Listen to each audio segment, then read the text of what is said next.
Hey cycling community, this is Steve Grusis, the Cycling Greek. This is my first race back since I stopped racing so I can get ready for this big climbing event that I didn't do. This is the same Fort Ord road racing course that I did a while back in 60 plus categories for the district.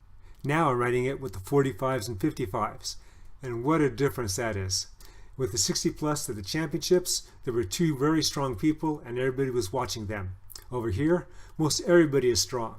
If there's any super strong people, I don't know who they are. I'm in the back. Speaking of being in the back, usually in this climb that's coming up, I want to be in the top 5. With everyone else's strength compared to mine, no way I can even think about that. All I can do is follow wheels and keep on it and hope that I get to the top of each climb or that they slow down before I blow up. Already we're lined out on the first climb. There's 4 big rollers just like this, except this one's like a double roller. So we get to the top and we still have a little bit of a roll after a little bit of a flat. And thank goodness these guys are kind of slowing up right now. Peeking through the riders, you can see a couple riders way off the front. So that means this pack is going to be on until they catch them. It was like that for the rest of the rollers. Once we got on the flats, I went to the front and I could see that those guys were still out there. And now that I'm zooming in on them in the video, I can see there's actually 3 of them out there. All I cared about at this point was just hanging on with the pack for as long as I could. All of a sudden, there was an attack from the far right-hand side. The only thing I can think of is that I hope this guy had more blockers in the pack and they were going to slow everything down. This guy actually picked a great place to attack because this is toward the start-finish line on the top of a hill. Riders are starting to pick it up, and as they're going a little faster, I'm having a little trouble keeping up with them. So I'm letting a few more riders slip in there so I can recover a bit so I can then stay on with them over the top. As we are into our second of 6 laps, we're starting the second time up the rollers. And again, I've got to be at the back here. There are bigger gaps in front of me because it's faster. I'm doing what I can to reconnect and hang on. Fortunately, I wasn't tail gunning yet as there were a few riders behind me that go past me. This enables me to get a bit of a buffer as they go past me and fill in the gaps so I have a little better chance to get on a wheel and stay with these guys. I was with them for about another 15 seconds, then that was it. That was the end of the line for me.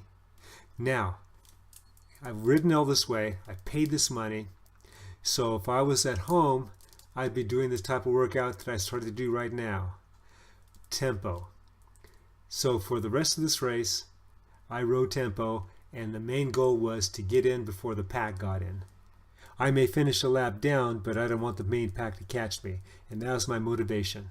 It's now on the last lap, and the 2 leaders catch me on the last time through the rollers, and I believe this is the first roller. So the pack is back there somewhere. I don't see them yet.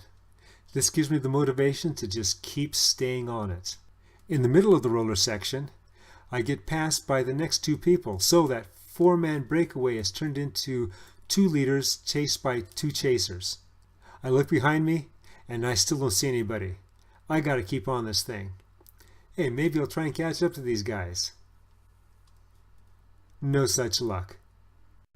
Now I'm on the flats.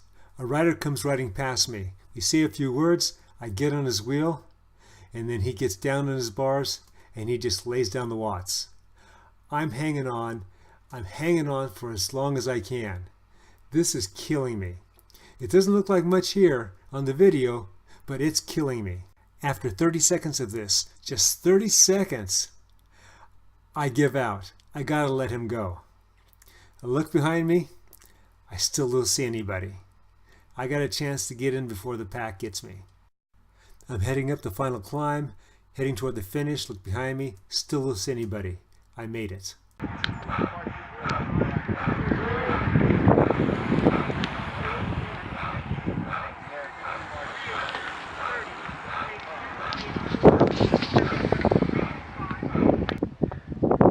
Okay, that was pretty fast, and I expected it to be fast.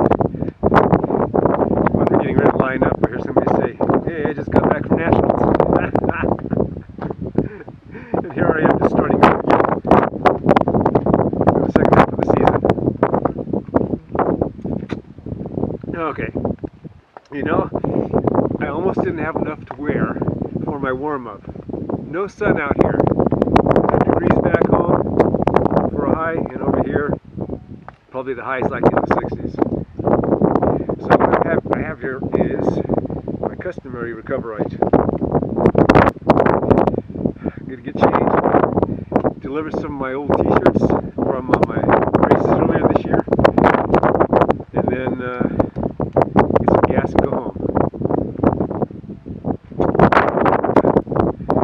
Since I have no teammates, I got a CD on Killing the Rising Sun.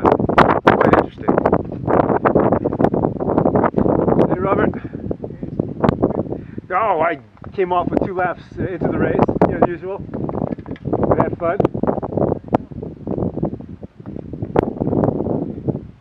I can blame it on trying to get ready for Kaiser and then now starting the second half of the season, but it would have happened anyway. So back to the Rising Sun. It's amazing what American soldiers had to go through. It really makes you appreciate what we have here. With all the different politics and stuff going on, you forget about the stuff in the past, but good books about history, the CD I'm listening to, kind of brings it back into perspective. If I don't get on the video again today, remember, comment, like, subscribe.